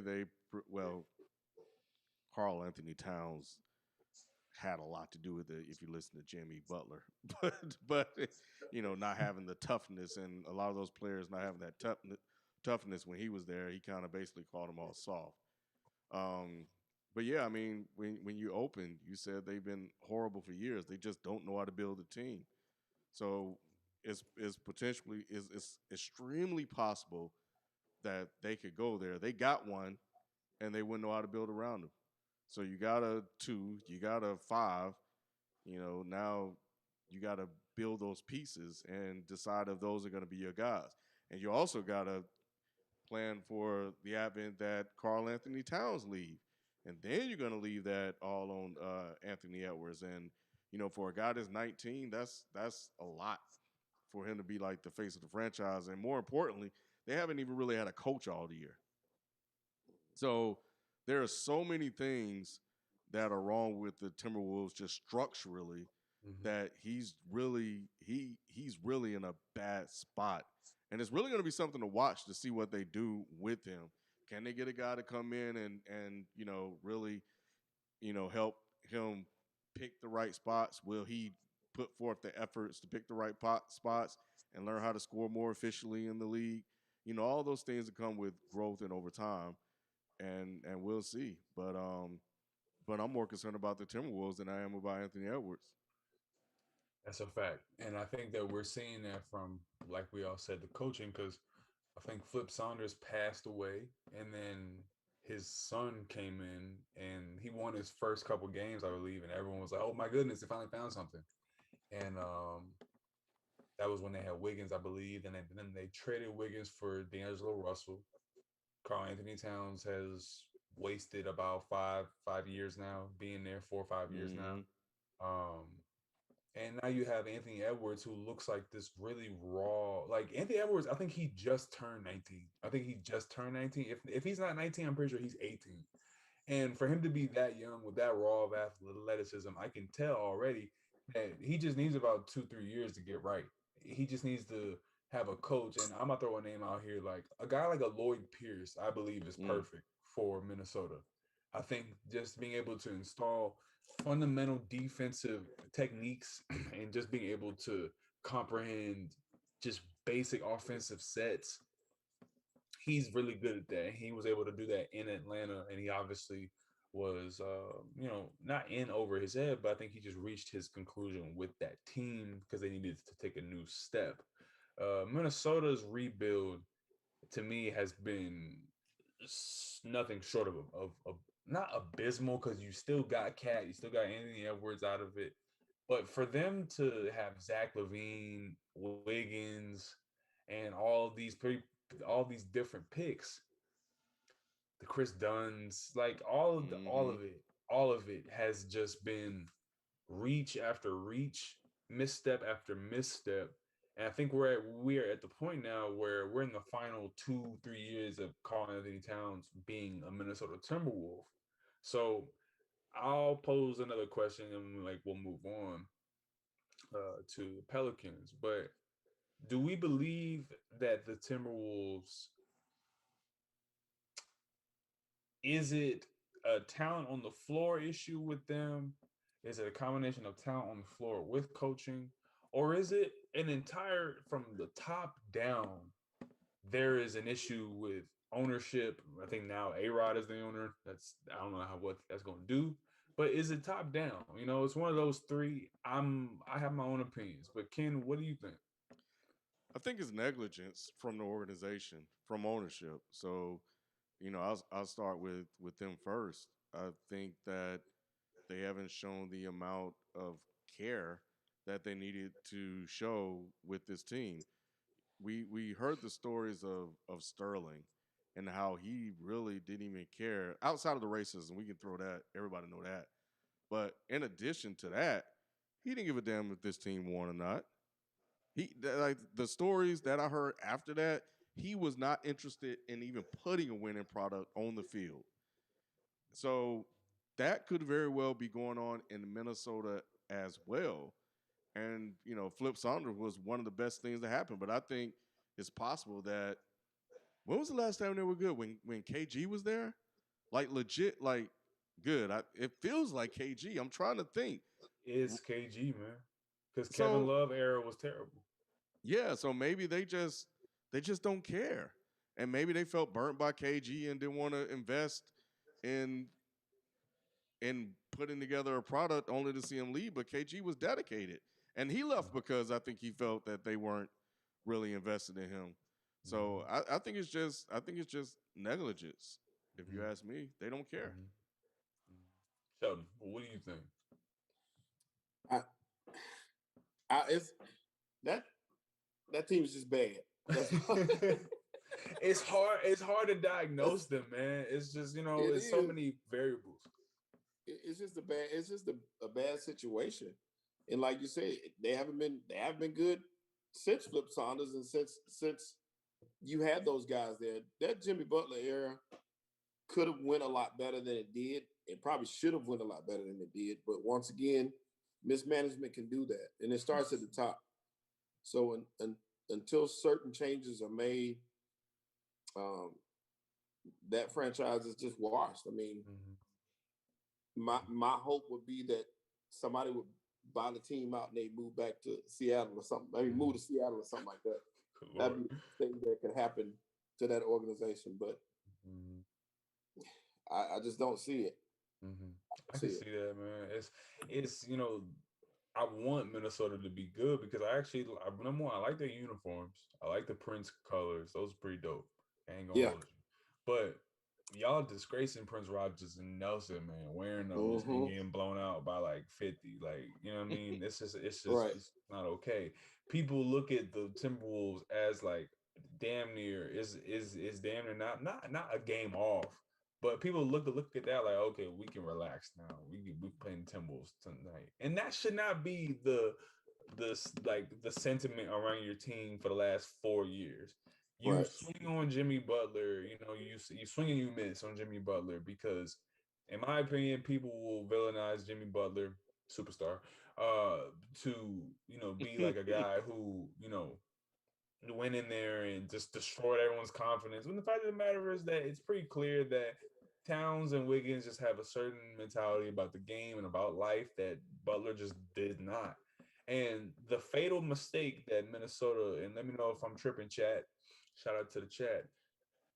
The move that messed them up was they chose Wiggins over Levine.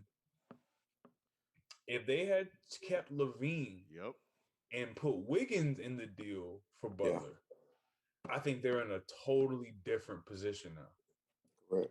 Am I tripping here, y'all? You think that Levine in Chicago, obviously he may not have gotten to that level yet, because of what being in Chicago forced him to elevate, as his own guy. Maybe he wouldn't be that guy under Towns, but a part of me thinks that Levine would fit beautifully. This Levine would fit beautifully next to Karl Anthony Towns. Mm-hmm. Yeah, but I think that we would still have the same results. Yeah. So that's the thing, because you weren't on Tuesday, but I was questioning Levine. I was like, Levine is in Chicago, and he ain't really improved much there. And they have a lot of dysfunction going on in Chicago too. We pointed to the coach, multiple coaches, that he didn't like or get along with. The organization has been lackluster and can't draft talent. They traded Vucevic, and he's hurt now, and Billy Donovan. Eventually come back. So he's kind of in a similar situation, and he hasn't made Chicago any better. So I think it will be the same results, honestly. I can feel that. Sheldon, you agree? Disagree?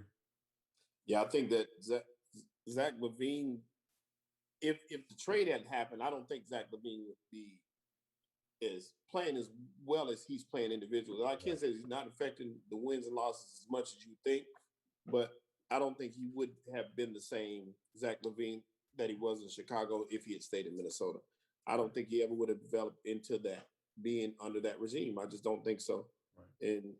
But I agree with you. I still would have gotten rid of Wiggins instead of him, because maybe bringing in Jimmy Butler with him, it would have been a better fit. Maybe he could have learned more from Jimmy, and who knows, it may have worked out. Absolutely. But that Wiggins cat, that type personality, and it just didn't mix well, especially with a Jimmy.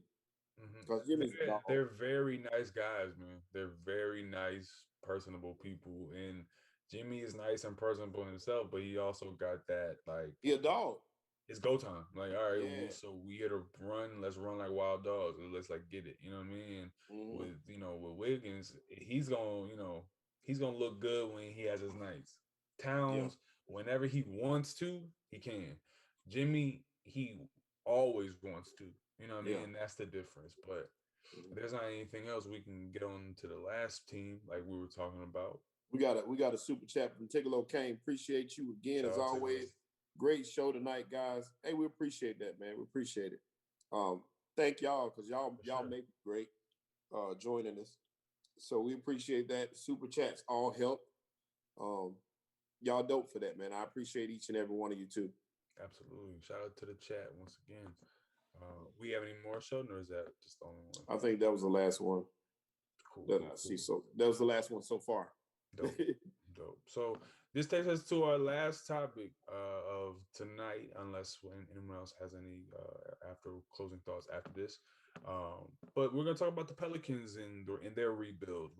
Just really quickly, because there is a point of order I think that needs to be established. Is when you're a superstar in the NBA and when you're a small market team, like we were alluding to with New York, obviously with the whole Zion situation, we're going to talk about that a little bit more in depth. The Pelicans have about 3 years to get right. They have about really 2. If I'm being real with you, they got about 12 months to get right. Yeah. But really, they have a 2-year max window for them to put together a good team to not just keep Zion Williamson, but to keep Brandon Ingram, to keep all these other guys who are going to be nearing the end of their deals once this is up. And as we've seen with the hiring of Stan Van Gundy, we've seen the hiring of David Griffin, we've seen the exiting of a superstar in a lot of people's minds, and Anthony Davis. And over the last couple of months, last couple of days, the Pelicans have blown game after game after game. The defense Mm. is struggling. The offense at times looks mighty. So I'm gonna start it right here. Scale from 1 to 10. Where are we panicking? 10 being the most, one being yo, it's all good with the Pelicans. Um, I think they're in trouble. Mm. I think they're in trouble, and they went backwards. They didn't go. They didn't take a step forward. What JJ Redick has to say about that team or the organization, the upper management should be concerning, and people should pay attention. The Stan Van Gundy hire was backwards and has been a disaster. And then they went through this year talking about getting rid of Lonzo, trading him because they decided, or Stan decided to move Zion to play more point. Um, when all of us, everybody sees that Lonzo, Bi, and Zion are a great core. Like they damn near seem like they fit perfectly. You couldn't ask for something better. And they had like Lonzo and Zion had instant chemistry. And you want to get rid of that? You want to mess with that because what money? Or you have a different idea in mind for Zion in terms of his role on the court? Nah, man, that's not good. So now they are going to have to try or start over and figure out what they're gonna do. If Zion is the move, how are you gonna build around him? And will Bi be happy about that being second fiddle when he was top dog before Zion got there? I think they are in trouble. David Griffin, it appears, has made some questionable hiring decisions that may set them back a couple of years. And then by the time Zion is up for renewal, it'll be too late. Sheldon. This team is troubling to me, and like I said, for me, it's like about a 9. And the reason why is a lot of the reasons why I can't say it. I think similar to Minnesota. Well, I can't compare to Minnesota because they got a lot more talent than Minnesota does, obviously. But they jump out to big leads. What worries me about this team is that they'll jump out to a huge lead and lose it, and they do that so often. It's not even funny. But you're in that place of no man's land because you got a lot of young talent that you could build around and build up, or you can blow it up and start over with Zion. But I think it's too late to try to blow it up and start over with him because by the time you develop the new people, he's getting up out of there. So their best bet, like I said, in my opinion, is to try to keep this roster together, maybe add a piece, in free agency, get somebody to come play with him if you can. But blowing it up and starting over, that'd be a bad look anyway. Because like I said, once that contract is up, this guy is out of there. And blowing it up is another year you got to wait for development. And they don't have a year. They don't. And that's the dilemma of being a small market team with a star, like I'm saying, is a lot of people will look at, oh, it's so unfair that, the big market teams can just poach these guys. Well, you know what? The small market teams have to put in an effort. The small market teams actually have to not shoot themselves in the foot by hiring redundant pieces that take away the best qualities of your stars, of your young talent. And in my estimation, the the New Orleans Pelicans had dug their grave this offseason. In my opinion, like this is no longer. I'm on a full on 10.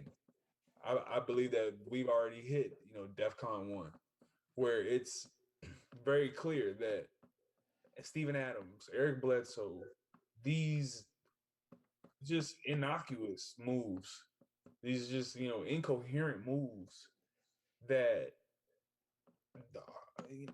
David Griffin is your GM. Like David Griffin, we all know that LeBron was orchestrating a lot of that. in Cleveland, and David Griffin gets a lot of credit for being a recipient of the NBA feeling sorry for Cleveland when LeBron left. We get a lot of that. And Stan Van Gundy is a dinosaur. He's a fossil of a coach in his philosophy, in his demeanor, in the way that he talks to the players. Just from what JJ Redick, it holds weight when your tenured veteran comes in and is making snide remarks and jokes, tongue in cheek, but not really tongue in cheek about your coach and how much he doesn't want to be there and how he can't wait to do suicides like it's a old 1990s practice. And this is a new generation. So Stan Van Gundy, we don't even know at this point what his purpose is, because obviously these guys have tuned him out. Do you all agree from the way that they have lost a couple games that it's indicative of a coach who's lost the team's ear? Because they keep blowing leads. Ken, do you think that Stan Van Gundy has lost the team's ear as of late? At some point you get tired of hearing the same old shit over and over again. And, it was something, I can't remember exactly what he said, but I was just looking at the headline and just his comments, man. Like, this is a completely different generation. And the way they respond to criticism and feedback is just different. Their mindset is different. Skills are raised different. So you can't always continue to belittle them or talk to them in a demeaning way. And it seems like he was just really blaming them more than himself. Exactly. And I that's think you're referring to the comment where he's like, he's saying this, no one had to make a play, no one had to be special tonight. All we had to do was play defense. Yep. It was that. Nobody want to hear that, man. Especially if you think you're supposed to be better than what your record is, and you get rid of a guy that I think they all liked. I think they like Redick. So yeah, there's some issues going on in New Orleans, and I saw that early. And it's just manifested now. So Sheldon, and that's Stan Van Gundy. And that's what I was going to say. And it's a shame that it's that way. That was a horrible hire, in my opinion. And like I said on Tuesday's show, you got all these people, all these different people you could have chose from. You had all these other people that would have been glad to come there and work with Zion and coach Zion. And you could have gotten somebody better, cheaper, and you chose Stan. I just don't understand it. And you're going to blow some of the best years of this young man's life. You know what I'm saying? And waste all that talent that they have on that team. Because with the right leadership, you can make some moves. There's no reason these guys shouldn't be in play yet. There's no reason. Nate McMillan. Right. All these guys. And you go get Stan Van Gundy. Yeah. I just, to me, like that's just such a reach. And Ken, that's such a great point, because these kids nowadays are exactly, they are so much, I believe, in tune with who they are a lot of times when it comes to the athletic circle. They know what they need to do to motivate themselves. What they need is a person who is malleable to not just their personality, but somebody who is either going to put them on to new knowledge that enhances who they already think they're going to be or who they are, or they need a person to shepherd them in a way that is like very paternal. And it's one of those two. I think that you either got to be the pop or you got to be like a Nick Nurse, where you were either just so innovative and so relatable that people rock with you, or your Popovich, where you got this sage wisdom and advice, and the way that you relate to us, it may not be on the level, but we know that it's coming from a place of this has to make sense because look at what I produced. What has Stan Van Gundy done? Nothing but get Orlando to the finals and get blown out by the Lakers. That's it. And they got there off of bad coaching by the Cavs. And I'm saying, Stan Van Gundy, who are you? That's the question that I have, is who is Stan Van Gundy at this point? Nobody. No, exactly. and this is why I don't have any qualms with people who are like, yo, the big market teams, they are just the recipients of the fact that the small markets make bad mistakes. And that's a fact a lot of the time. It's not just about the big markets bullying the smaller market teams.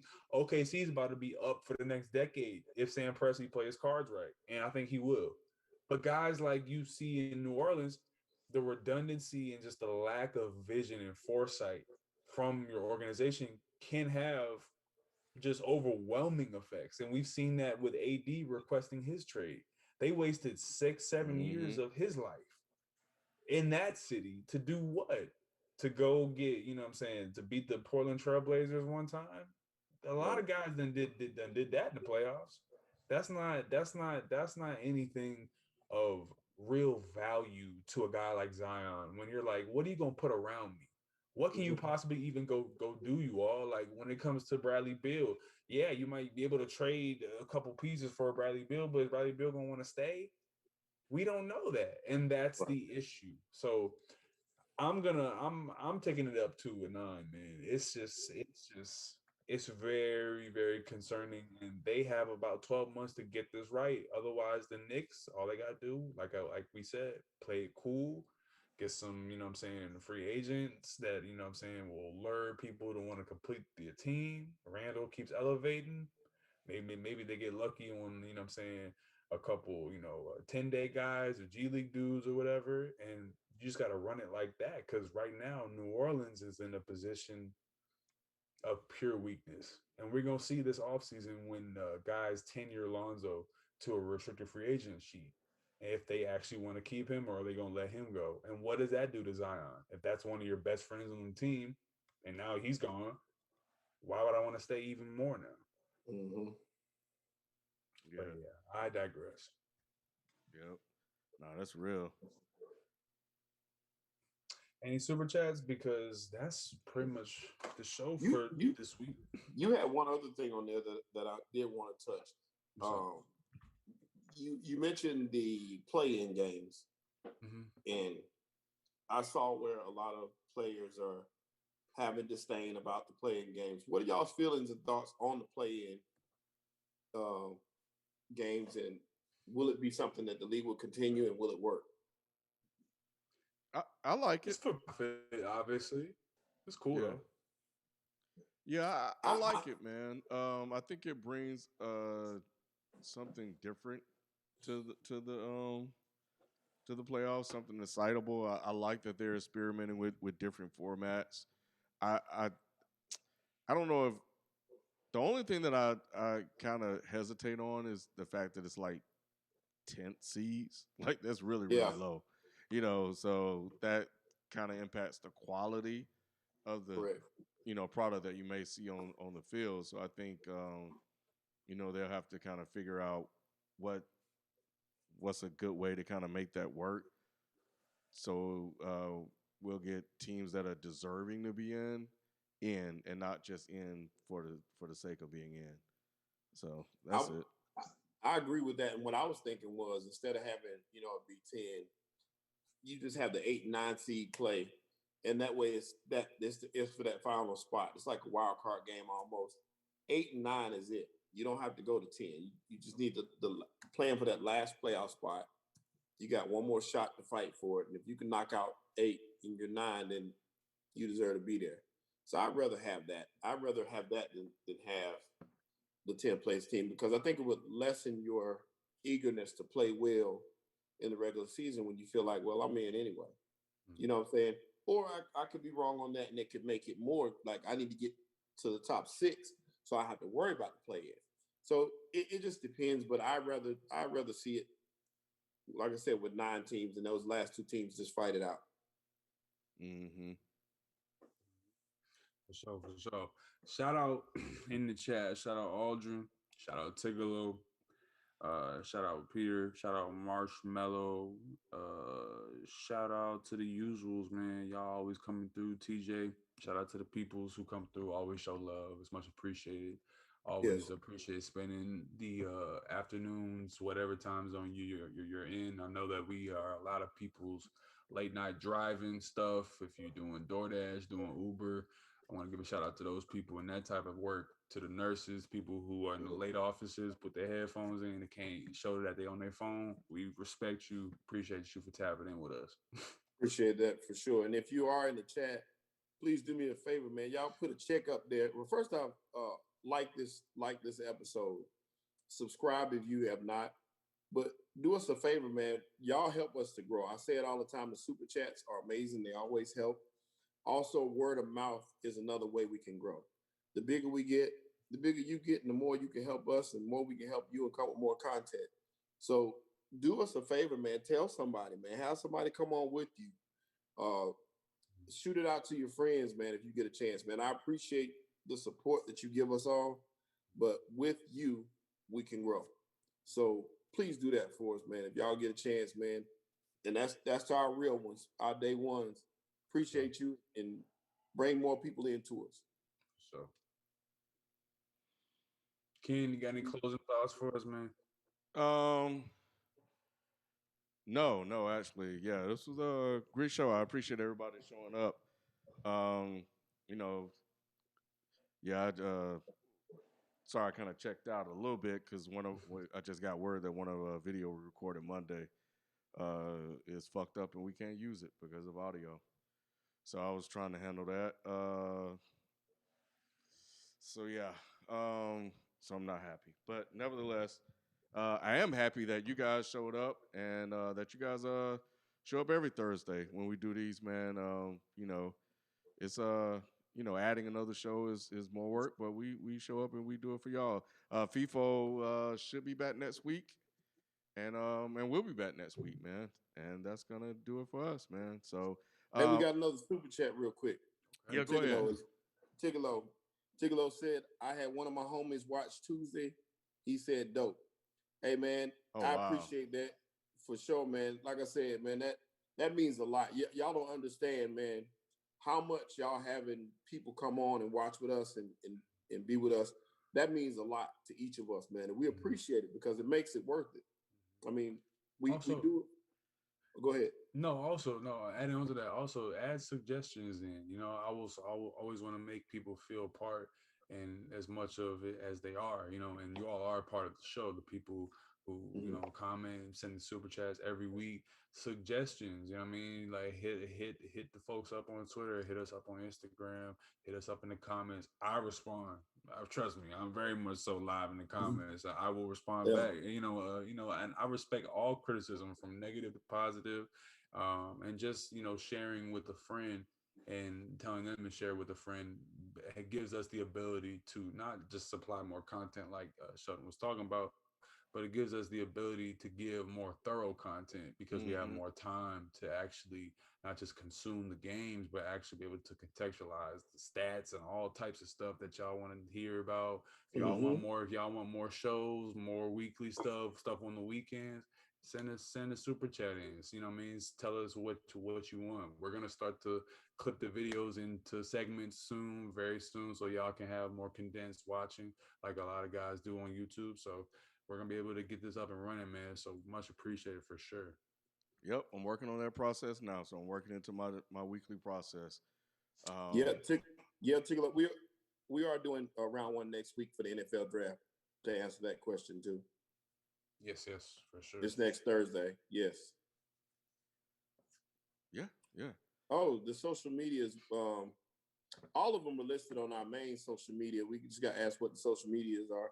It's Dead in Sports everywhere. Dead in Sports, and it's all on there. And you can reach us there. And he said, no, I'm reading them right now. Y'all should make a Streamlabs account.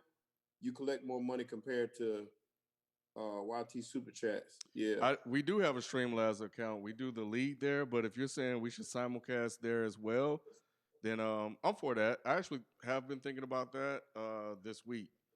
So thanks for that suggestion. And you can also send in more suggestions to, they can email it too, right, Ken? Yeah, they can hit me on Twitter, man. They can hit me wherever, man. Twitter, Reddit, email me. They can send an email to deadendsports@gmail.com.